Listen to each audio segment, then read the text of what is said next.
នឹងឯទាំងអស់គ្នាប្រេងម៉ាស៊ីនមួយកប៉ុងនេះមានតម្លៃខ្ទង់$10ជាងហើយម៉ូលីចិនមួយនេះគឺសម្រាប់តែម៉ូតូអូតូតែប៉ុណ្ណោះប្រសិនបើអ្នកទាំងអស់គ្នាគឺជាម្ចាស់ម៉ូតូដែលចូលចិត្តថែទាំម៉ូតូអ្នកទាំងអស់គ្នាប្រកាសជាស្គាល់ប្រេងម៉ាស៊ីនម៉ាក Liqui Moly ហើយប្រេងម៉ាស៊ីនម៉ាកមួយនេះក៏មានតម្លៃមិនធម្មតាផងដែរដោយសារតែប្រេងម៉ាស៊ីនរបស់ Liqui Moly ទាំងអស់តែងតែមាន base oil គុណភាពខ្ពស់និងជាពិសេស brand មួយនេះគឺតែងតែបន្ថែមនូវសារធាតុពិសេសនៅក្នុងប្រេងម៉ាស៊ីនរបស់គេនឹងដើម្បីជួយកាត់បន្ថយការកកិតរបស់ម៉ាស៊ីនរបស់អ្នកទាំងអស់គ្នាហើយដោយអ្នកទាំងអស់គ្នាបានដឹងអញ្ចឹង Liqui Moly គឺជាផលិតផលរបស់ប្រទេសអាល្លឺម៉ង់សុទ្ធតែម្ដងដែលប្រេងម៉ាស៊ីនមួយនេះគឺផ្ដោតទៅលើដំណើរការម៉ាស៊ីនរបស់លោកអ្នកជួយកាត់បន្ថយការកកិតនិងចំណុចសំខាន់មួយទៀតនោះគឺជួយម៉ាស៊ីនរបស់លោកអ្នកឲ្យប្រើប្រាស់បានយូរតោះយើងមកមើលថាតើនៅក្នុង Moly មួយនេះមានសារធាតុជំនួយអ្វីខ្លះសារធាតុដែលសំខាន់ចម្បងទី1នេះគឺ Oil additive និង Moss2 ដែលជាសារធាតុសំខាន់ក្នុងការដំណើរការម៉ាស៊ីនរបស់លោកអ្នក Molybdenum additive ដែលវាជួយកាត់បន្ថយការកកិតនៅពេលដែលម៉ាស៊ីនរបស់យើងដំណើរការហើយមួយទៀតនោះគឺមាន Detergent Dispersion additive ដែលជួយសម្អាតម៉ាស៊ីននិងការការពារកាកសំណល់នៅក្នុងម៉ាស៊ីនរបស់លោកអ្នកហើយចំណុចចុងក្រោយនោះគឺ Heat Resistant Compound ដែលវាជួយឲ្យប្រេងធន់នឹងកម្ដៅនៅពេលដែលកម្ដៅឡើងខ្ពស់សរុបមកសារធាតុដែលខ្ញុំបានលើកឡើងអំបញ្ញមិញនេះគឺវាដូចជាការការពារស្រទាប់ម៉ាស៊ីនរបស់លោកអ្នកអញ្ចឹងហើយមួយទៀតអ្នកទាំងអស់គ្នានឹងឆ្ងល់ថាហេតុអ្វីបាន Moly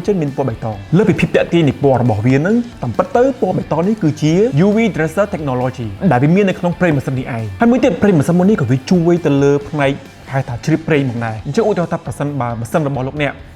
មានការលេចប្រេងអីពណ៌មួយនេះគឺវាងាយស្រួលមើលឃើញមែនទែនហើយច្បាស់ថានៅពេលដែលអ្នកទាំងអស់គ្នាបានប្រើប្រាស់ប្រេងម៉ាស៊ីនល្អខ្ញុំគិតថាមួយកំប៉ុងពីរកំប៉ុងដំបូងប្រហែលជាមិនទាន់មានការអ្វីប្លែកទេប៉ុន្តែនៅពេលដែលអ្នកទាំងអស់គ្នាចាប់ផ្ដើមប្រើប្រាស់វាជាញឹកញាប់ឬក៏ជាប្រចាំអ្នកទាំងអស់គ្នានឹងឃើញអំពីអត្ថប្រយោជន៍របស់ប្រេងនេះដូចជាធ្វើឲ្យម៉ាស៊ីនដំណើរការស្ងាត់ល្អជីស្រួលជាងមុនហើយមួយទៀតក៏វាជួយសន្សំសំចៃសាំងរបស់អ្នកទាំងអស់គ្នាផងដែរអញ្ចឹងទាំងអស់គ្នាតើទាំងអស់គ្នាយល់ចំណុចណាចំពោះប្រេងម៉ាស៊ីនមួយនេះហើយប្រេងម៉ាស៊ីនមួយនេះសមនឹងតម្លៃដែរឬទេ